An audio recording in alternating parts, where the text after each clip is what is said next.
everyone. I'm Chris Lincoln with our recap of horse racing on the Racehorse Digest. Well, a big Labor Day weekend of action to show you and a feature on our visit to Virginia's new Colonial Downs racetrack, all straight ahead. We begin, though, with Saratoga's premier two-year-old race, the Hopeful Stakes. Grade 1, the first 200,000, 7/8 of a mile for the 7 juveniles. Here's the field now. Closing odds presented by Las Vegas. Coronado's Quest getting support, but the big favorite, undefeated favorite Trick, 1-2 under Pat Day. Here's the rest of the group of 7. Now Tom Durkin has the call of the Hopeful from Saratoga.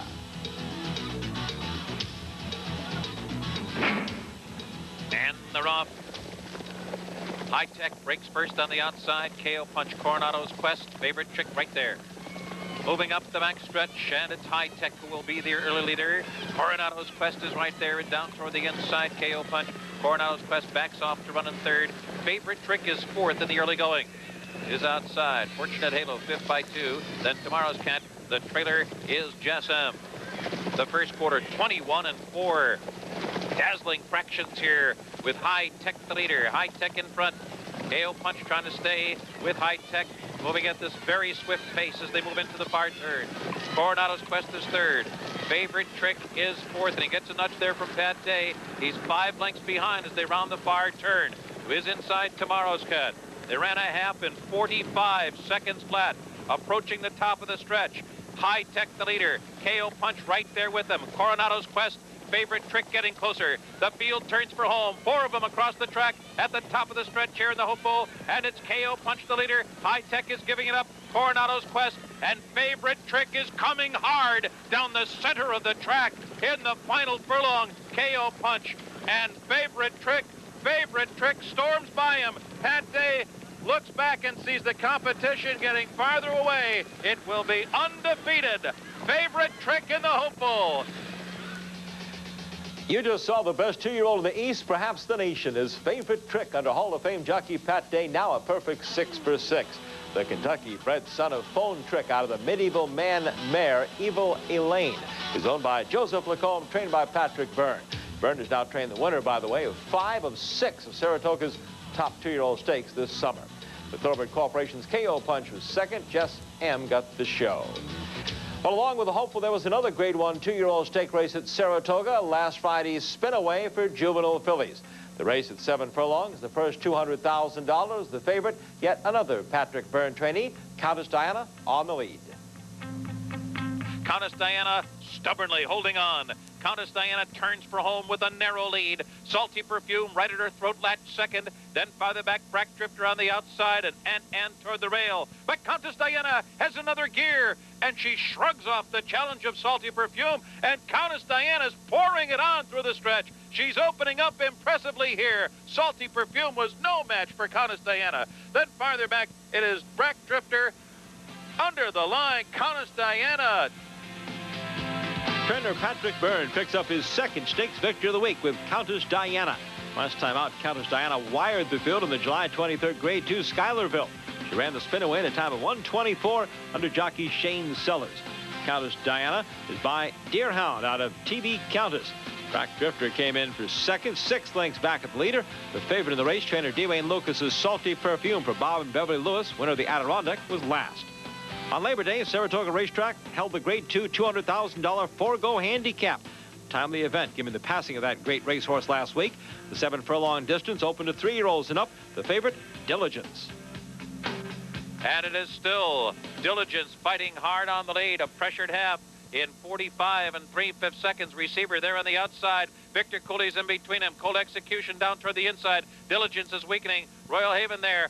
Score a birdie on the far outside. Elajude looking for a way through into the final 16th now. It's Victor Cooley in front. Here comes Score a Birdie. They're coming down to the finish, and Score a Birdie at 27-1. Score a Birdie scores an upset in the Forego Handicap. The 6-year-old son of Proud Birdie blew by Victor Cooley in deep stretch to win it by 3/4 of a length. It was the Bay Horse's first win in 9 tries this year. Score a Birdie is owned by Joseph Mbezi, ridden by Herb McCauley. Time of the race, 1:22 Victor Cooley closed in for second with jockey Gaspar Moschera.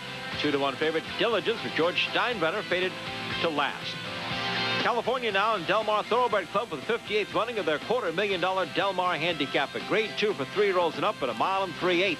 It's on the turf. Alan Paulson's Dowdy with Gary Stevens, the 2-to-1 pick. And Green Dancer winding up on the outside. Coming to the top of the lane. Mufatish now can find. Doughty and Green Dancer can. And these two come to the front. Green Dancer on the outside, full of run. Doughty trying to keep him off down at the rail. They come for home now, and it's Rainbow Dancer on the outside. Doughty down at the rail. These two battle for the wire together. Lord Jane is running on late too. Rainbow Dancer, Doughty, Rainbow Dancer and Doughty hit it together. And the photo goes to Rainbow Dancer, a stakes winner in France. It scored once in 4 American starts. That was the Grade 1 Hollywood Turf Cup this past May. Now Rainbow Dancer adds the Grade 2 Del Mar Handicap, winning in a time of 2:13.3. Trained by Janine Sahadi, ridden by Alex Solis, the colors of Evergreen Farm. The 6-year-old Rainbow Dancer is by Rainbow Quest out of Ramanouche. The favorite Doughty was a close second. The Labor Day feature at the Seaside Track, the 53rd running of the $300,000 Del Mar Derby, a Grade 2 open to 3-year-olds, 1 mile and 1/8 on the turf. Molly DeLassie's Worldly Ways was the favorite at 3-2. Here's Trevor Demons' call now, the Del Mar Derby. The 3 favorites come to dominate the Derby as they get to the top of the lane. And Net down at the rail. Fantastic Fellows stride for stride. Worldly Ways is 2 lengths back in 3rd. At the top of the lane, and Net and Fantastic Fellow in a tremendous fight out here. Worldly Ways 3rd. Bravac coming on 4th, but now Annette suddenly kicks into another gear. And Annette draws clear from Fantastic Fellow. And Annette and Gary Stevens take the Del Mar Derby impressively. Bobby Baffert's Annette takes the Del Mar Derby in 1:48.2, ridden by Gary Stevens. Annette has been consistent in his last 6 starts, finishing 1st or 2nd. He was runner-up to Touch Gold, you might remember, in the Haskell last month. Taking only his 2nd start on the turf, Annette pulled ahead of Bravac by a length for the win. The colt, the son of Clever Trick, is owned by Don Disney. The favorite Worldly Ways, ridden by Chris McCarron, finished 3rd. Back to the East Coast now, the $200,000 Pennsylvania Derby. A Grade 3 for 3-year-olds over 1 mile and 1/8. 8 horses entering the race, but the race belonged to Frisk Me Now. Bob and Carol Durso's bay colt took command after a half mile and draws off here to a 9-length victory for yet another Derby win. The 3-5 favorite, ridden to victory by his regular rider, Eddie King. Frisk Me Now by Mr. Frisky out of Slew Me Now is owned by Carol and Bob Durso, trained by Bob Durso. His purchase for $18,000 as a 2-year-old. This colt turned out to be quite a bargain. He's already collected victories this year in the Hutchison, Flamingo Stakes, and the Ohio Derby. Frisk Me Now is expected to start next in the $1 million Pegasus at the Meadowlands, September 20th. We want to take you back now to the Indian Nations Futurity inaugural running at the Downs of Santa Fe, over $500,000 in the first. Take a look at Grady here under Danny Sorensen, weaving throughout the stretch. He's chasing Pat Valenzuela, who's riding General Gem, the leader here. Oh, Grady will make it to the wire first, believe it or not. Survivor Steward's inquiry, a jockey objection, and cash the first check of more than $274,000. The Racehorse Digest is brought to you by the United States Trotting Association, leading the way in harness racing.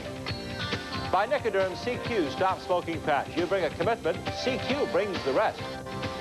And by Walmart, winning the world over.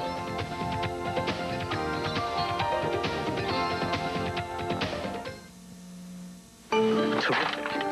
Sorry, but I'm psyched to quit smoking.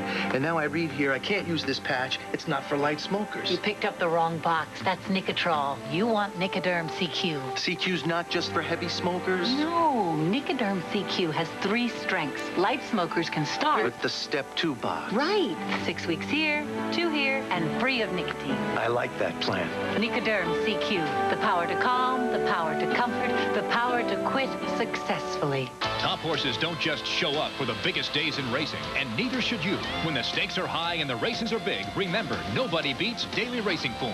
Only Daily Racing Form covers North America's biggest races from wire to wire, with in-depth horse-by-horse analysis, features on the top jockeys and trainers, the most complete and accurate past performances, and the latest developments as reported by the best riders in racing. So remember, when the stakes are high and the races are big, Daily Racing Form is your best return on investment. All-Star MVP Mike Piazza spends 9 innings destroying his hair and 90 seconds bringing it back with Pert Plus. More than a shampoo, it conditions too. How? As you shampoo, the conditioners stay suspended. Then as you rinse, the conditioners go to work, giving you great hair simply. Perfect for Mike, because he wants great hair, but he'd rather be living in it than working on it. Wouldn't you? Pert Plus. Simply great hair. Simply.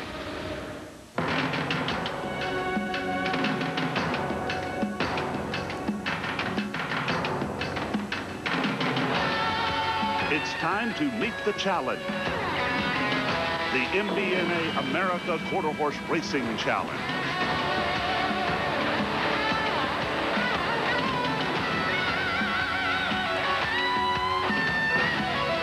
Nominate your horse today for the rest of his life. Welcome back to the Racehorse Digest. I'm Dave Johnson, ready to bring you up to speed on harness racing.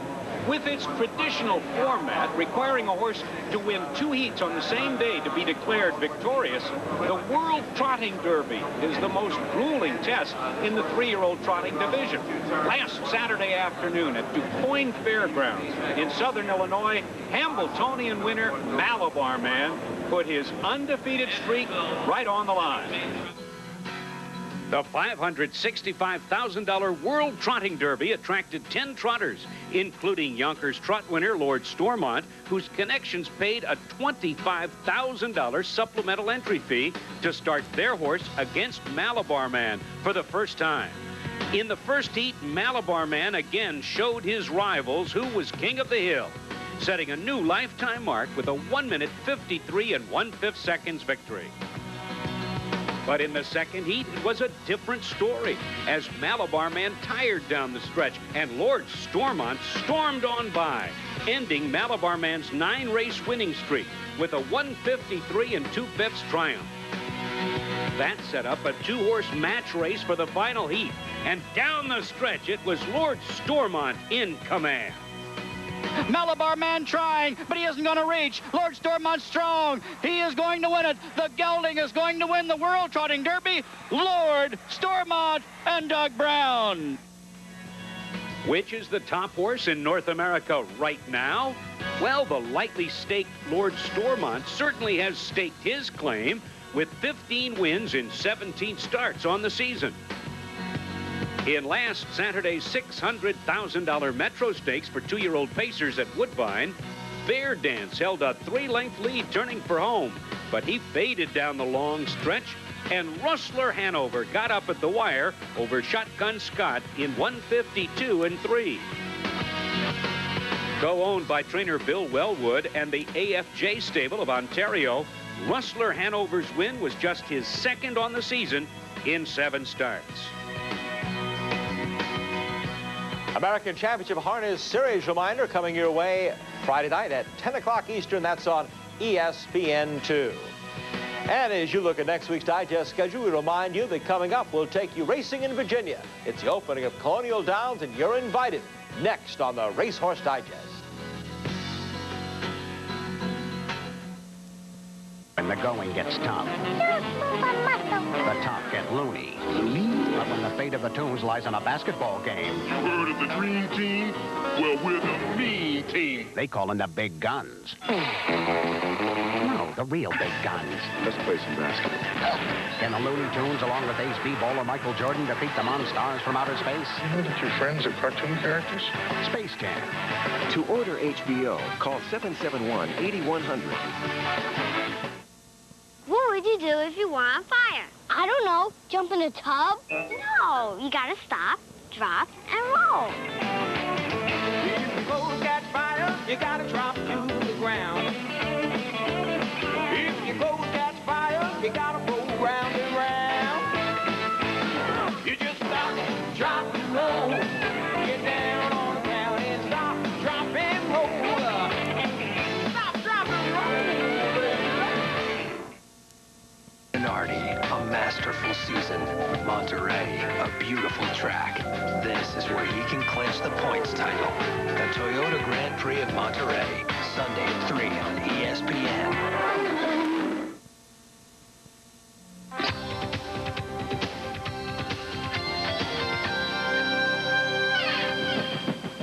This is the capital of Virginia, in Richmond. Of course, it was designed by favorite son Thomas Jefferson, one of 8 presidents produced by Virginia.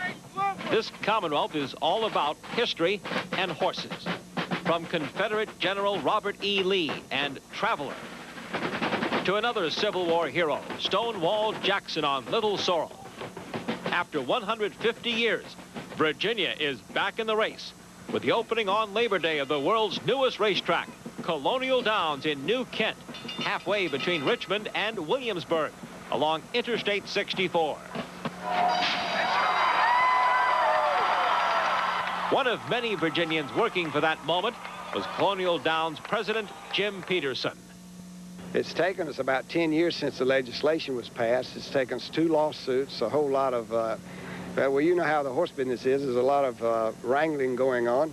However, it's all come to pass now, and we believe everybody's pulling together. Virginia is embracing this sport, and we would really like to be an example to the racing industry of how a state should react to this sport.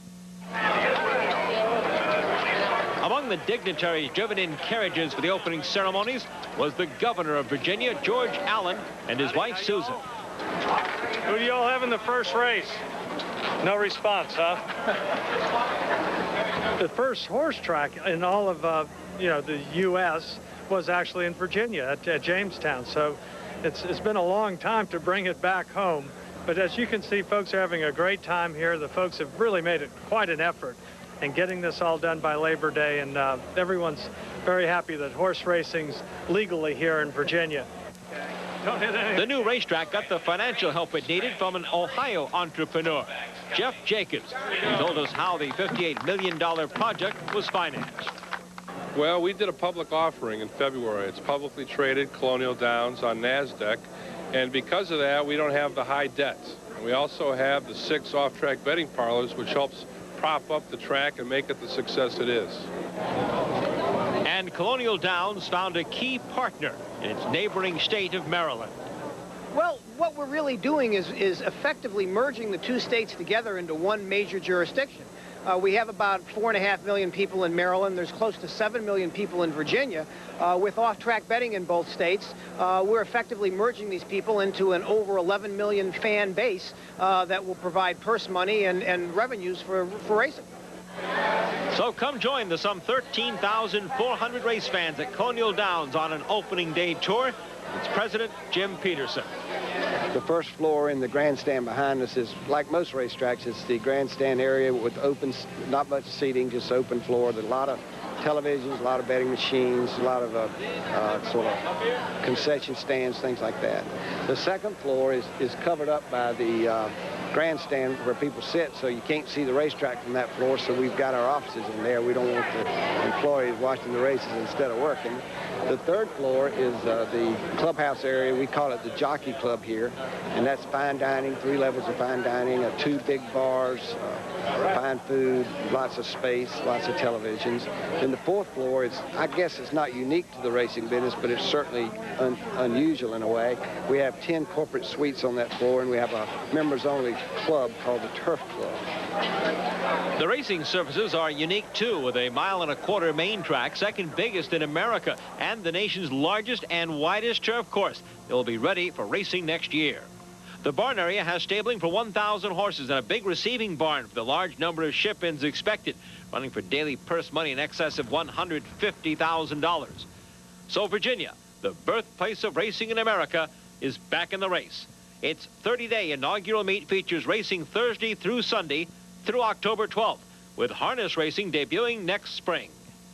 It's just starting off. We're making history again, but in a few years you'll see the Virginia Derby, and you'll see the horses that are bred in Virginia, the future secretariats and pleasant colonies running here in Virginia rather than having to ship out elsewhere to race.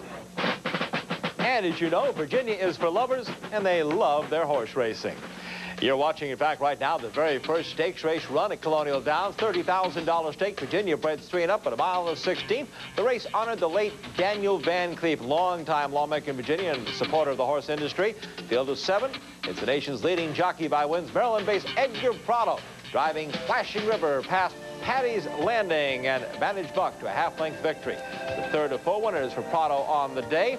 Flashing River, owned and was bred in Virginia by Brayburn Farm, trained by H. Graham Motion. Fans at Colonial Downs bet just under $509,000. Off-track betting brought the total handle on opening day to more than $1.2 million. And as we go to the break, here's a look at some upcoming races on the Breeders' Cup National Stakes schedule at Belmont Park in New York and Del Mar in California.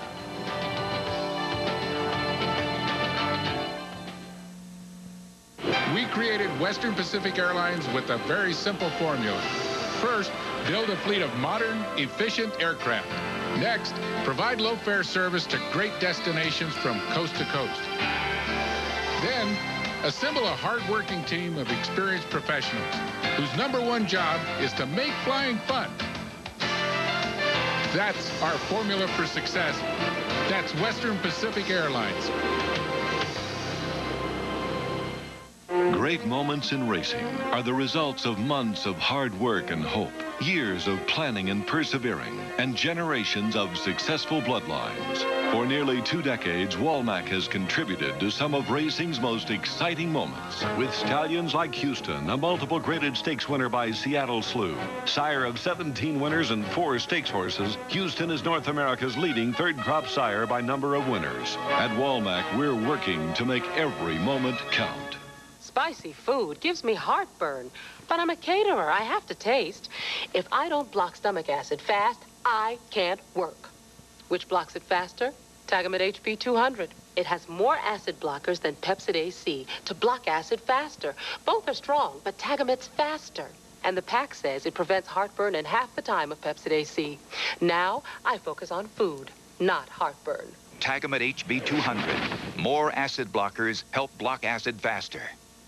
Got a question about daily racing form but don't know who to ask? We've got your number. Call 1-800-306-3676. This one simple toll-free call will get you all the answers, like how to get the charts you need, where to find the form, and who has the latest handicapping software and products. Don't waste your time wondering when you could be winning. Call Daily Racing Form's Customer Information Center at 1-800-306-3676.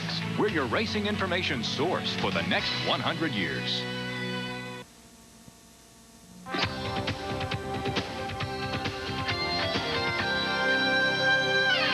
We move now to our quarter horse race recap. Let's call in Tom Dawson. He's at Ruidoso Downs, New Mexico, for the sport's premier event. Well, Labor Day was America's day at the races, but nowhere was racing more American than right here in Ruidoso, New Mexico for the 39th running of the All-American Futurity. And not only is it quarter horse racing's richest event, it's also a pipeline to year-end honors. In 14 of the last 15 years, an All-American finalist has garnered an award. The race run at the traditional distance of 440 yards. The total purse this year over $1.6 million, with $888,000 awaiting the winner. And here is the field. The Jeremar Limited entry of This Snow is Royal and Corona Cash was favored as expected. Not much support for Runaway Fortune, Accusatory, or Flies Are Droppin'. Dashin' is Easy, the second choice, trained by Jack Brooks. Rainbow Futurity winner Cautious Memories and Honorees, both better than 20-1. And 5-1 on both the undefeated filly Royal and Perfect and fastest qualifier Memorize.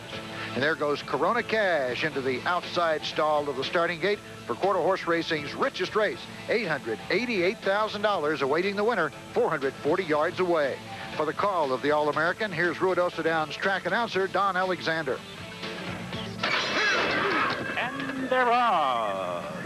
Corona Cash from the outside, Royal and Perfect, Accusatory right there, Flies Are Dropping, Honorees, it's wide open, here's a late charge, Dashin' is Easy, picking them up, laying them down, Flies Are Dropping, the action on the outside, Royal and Perfect, Corona Cash, Flies Are Dropping, these two are on the wire. Corona Cash, the most expensive quarter horse yearling purchase since 1990, pays a huge dividend by winning the All-American Futurity. Flies Are Dropping, who's owned by the Southern Rose Ranch, winners of the race last year, just missed, making it 2 in a row. Royal and Perfect originally finished 3rd, but was disqualified and placed 5th, with Honorees moving up. And there is the victorious Corona Cash and jockey Tammy Purcell, who becomes the first female jockey to win any race worth $1 million in the United States. Corona Cash is owned by Oscar and Carol MacArthur's Cherimar Limited and trained by Oscar's sister-in-law, Donna MacArthur. Corona Cash has now won 6 consecutive races, 3 Futurities, and has earned $1,044,000. Put it in perspective for me, not only for you, but for all of the girls that rode in this race. Well, it was an honor for all of us, and to be a part when we got in it was, you know, an honor. This was just it was a big plus, and all the girls that rode, we were cheering them all on. Good sportsmen, good riders, all of them, they have good things coming their way. So a milestone for jockey Tammy Purcell, another training coup for Donna MacArthur following her world champion dashing folly last year, and a happy birthday for owner Oscar MacArthur. Officially, he's 55, but today, he feels like a million. Wonderful birthday present. The American Quarter Horse Association has a toll-free number for you to call for more information. There it is, 1-800-414-RIDE. A personal computer is your ticket to harness racing action. Explore the USTA's new computer bulletin board service, the Inside Track. Whether you own or breed horses, like to handicap, or are simply a fan, the Inside Track has features like entries, charts, news, email, and more. And you can surf our net free before joining and taking advantage of our 800 number and low connect charges. Fire up your modem and dial 614-222-6831. The Inside Track. Harness your PC to some real fun.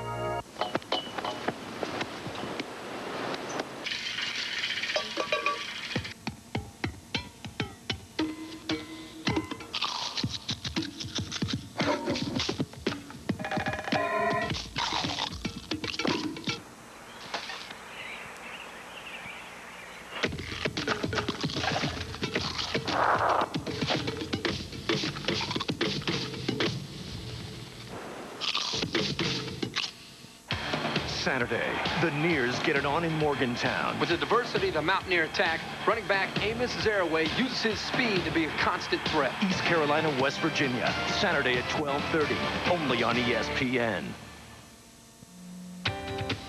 The Racehorse Digest is being brought to you by the American Quarter Horse Association, serving the American quarter horse racing industry and America's horse. By Western Pacific with low-fare Boeing jet service from cities coast to coast. And by Alan and Madeline Paulson's Brookside Farm. In our Brookside News Thoroughbred update, a tribute to one of the sports superstars, the great gelding Forego. He had to be humanely put down last Wednesday after breaking his left hind leg at his retirement home, the Kentucky Horse Park in Lexington, Kentucky. Forego, one of the members of that great full crop of 1970 that also featured Virginia-bred Triple Crown winner Secretariat. Forego was 4th to Secretariat in the 73 Kentucky Derby. But starting in 1974, the great gelding was named Horse of the Year for 3 consecutive years. Forego spent his final 18 years at the Horse Park, was 27 years old. And there will be no racing in Britain this Saturday, the day of the funeral of Princess Diana at Westminster Abbey in London. Race meetings at 5 different courses, including Epsom and Haydock Park, have been canceled as a sign of respect for the Princess of Wales. And some good news for race fans. You might remember Pulpa, one of this year's early 3-year-old stars. He's back at the track working out and should race sometime this fall, but not the Breeders' Cup. And Silver Charm, our Kentucky Derby and Preakness winner. We thought he was done for the year. Well, that blood disorder apparently is not quite as bad as they thought. We may see him race before the year ends. Thanks for joining us. See you next week on The Digest. Ground transportation provided by Thrifty Car Rental with airport and neighborhood locations worldwide. For reservations, call your travel agent at 1-800-4CARS. Air transportation provided by Western Pacific Airlines. You'll enjoy Western Pacific's young and colorful all-Boeing jet fleet, and you'll love their low fares to cities coast to coast. This has been a presentation of ESPN, the worldwide leader in sports.